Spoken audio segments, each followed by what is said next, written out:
In order to make a hole where the latch bolt will slot into, we'll use a marker to draw onto the latch to give us a mark to drill.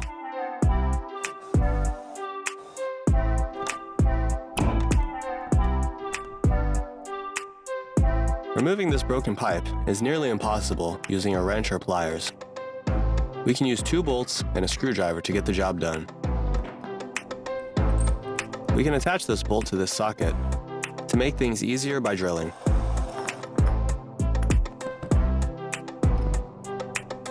We can use the snap blade to open up old padlocks.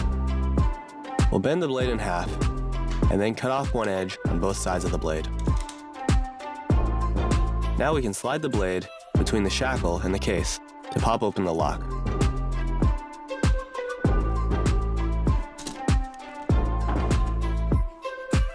To paint clean and even edges, we can cut the bristles off of this paintbrush at an angle, then screw a plastic card onto the back of one side.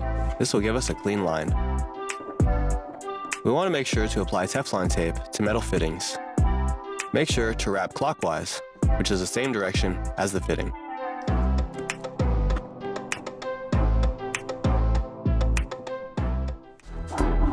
We can use a drywall knife to better clean up this bucket.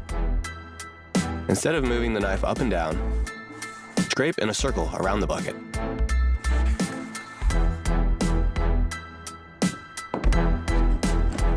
This axe needs a new handle. Our new handle doesn't quite fit right now. We'll make a few marks along the top of our axe handle. Then we'll make cuts along the marks using a handsaw. Now we can use a couple of balloons to squeeze the handle together.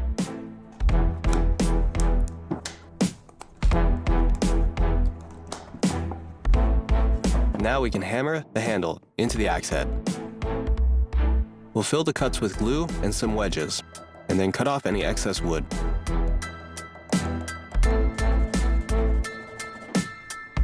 Now we can add a finish to the handle.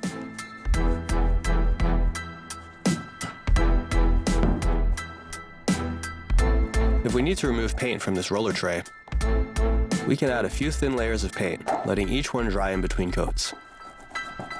That will make it easier to pull up the paint in one single layer.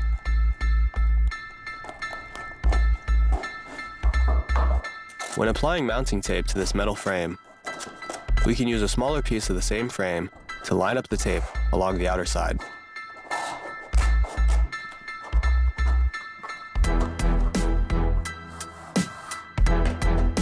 We can temporarily attach these 2 metal frames together using a couple of screws. We'll first drill our holes, and then we'll make sure to install the screws at about a 45-degree angle.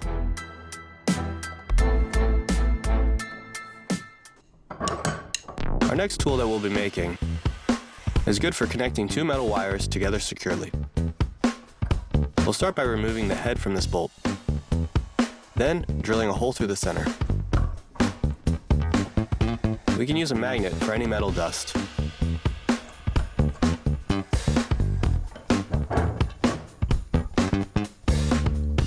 Next, we'll use an angle grinder to cut out an indentation in the bolt.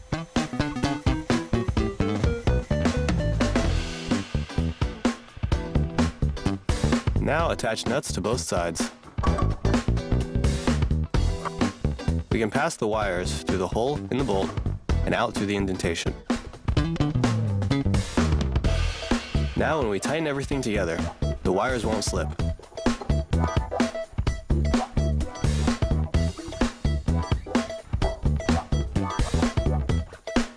If you happen to run out of caps for your PVC pipes, you can use a straight fitting and a coin that matches the size of your pipe. Next, we'll be using this pipe welding machine to connect the fitting to the pipe. Now the coin will act as a cap. We need to install this T-joint onto this pipe. First, we'll cut the pipe that runs along the wall.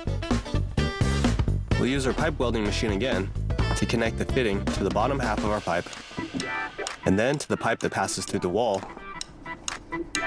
and lastly, to the top half of the pipe.